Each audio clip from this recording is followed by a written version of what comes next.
The daughter-in-law had been in the house for barely 3 days, and already there was a new rule. No one was allowed to eat before she took a picture of the food table and posted it on Facebook. The mother-in-law couldn't accept this nonsense at all. The father-in-law was sitting at the table, and the mother-in-law was serving food when the daughter-in-law stopped her. "Wait, ma, not yet." The mother-in-law frowned. "What now?" "Let me take a picture first," said the daughter-in-law. "I'll post it on Facebook, then we can eat." The mother-in-law lost her patience. "Does this happen in your parents' home too?" The daughter-in-law smiled.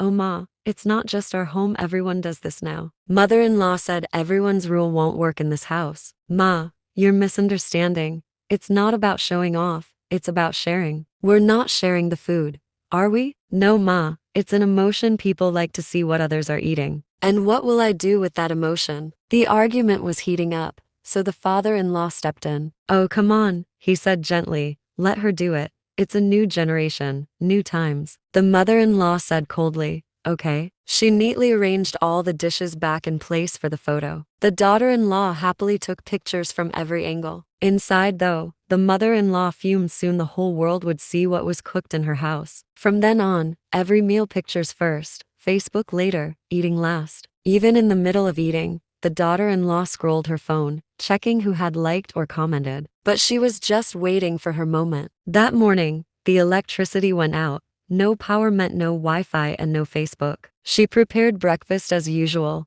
laid out everything on the table, and said, "Okay, picture time." The daughter-in-law quickly took the photos, but when she tried to upload them, she realized there was no internet. The mother-in-law crossed her arms. "Did you post it on Facebook yet?" The daughter-in-law replied innocently, "No ma, there's no internet right now." "Then," said the mother-in-law sternly, "pick up 2 plates of food." "Why ma?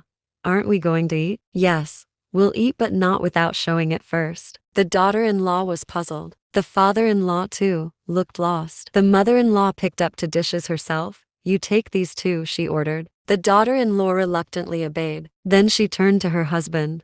"You, take that one." The poor man, still in his nightgown, obeyed quietly. "Now," said the mother-in-law, "come with me." She opened the door and marched out. First the mother-in-law, then the daughter-in-law, and last came the bewildered father-in-law, each holding a plate of food. The father-in-law whispered, "What madness is this?" "It's not madness," she replied. "For days, I haven't been able to eat without showing people. Today, if I can't show our breakfast to someone, I simply can't eat. If not the Facebook crowd, at least our neighbors should know what we're having for breakfast. They're closer than the people on Facebook, aren't they?" The father-in-law finally realized where this was going. He sighed. Still, he protested softly, "But walking around the neighborhood early in the morning, holding plates, in my nightgown." Before he could finish, the mother-in-law snapped, "Why not? You post pictures on Facebook in your nightgown too." And so, the 3 of them walked through the lanes, each holding a plate of breakfast. And honestly, that's exactly how our lives have become today. It's husband's birthday, he's sitting right next to me, but I'll still write on Facebook, "Happy birthday, dear husband." He'll bring me a cake, flowers, and gifts, and what will I do? Will I cut the cake, eat, and thank him? Of course not.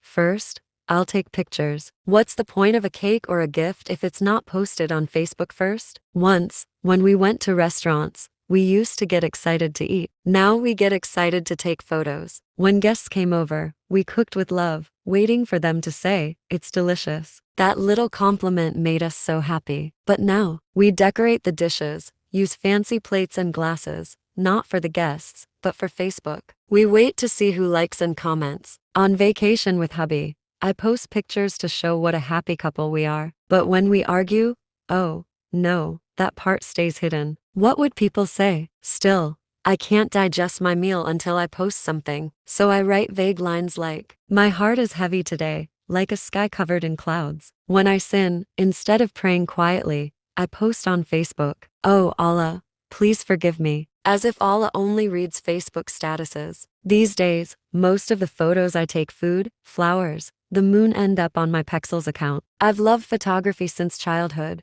but now even I wonder, why can't I stop? Why are we all so addicted? Let's pray that Allah frees us from this pointless addiction. And no, I'm not saying to post your prayer on Facebook. I mean, truly pray. In your sujud, in your dua, in your quiet moments. Because peace isn't found in likes and comments. It's found in remembering him. By Shabana Mahmood.